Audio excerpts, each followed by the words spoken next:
dami naman betsin nito. Okay, Pastor. Gutom na ako. Pare ko, special itong isda na to. Special ang pagkakaluto ko niyan. Ba, okay. Mukhang masarap.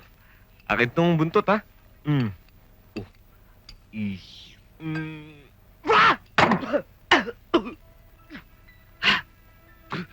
Ba't ganito lasa to?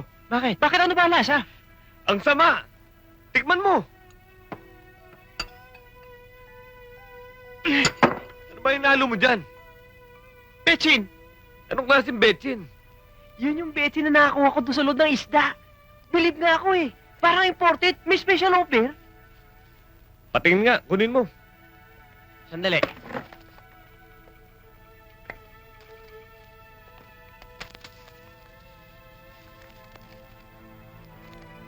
Hindi naman betsin to. Ano ba yan?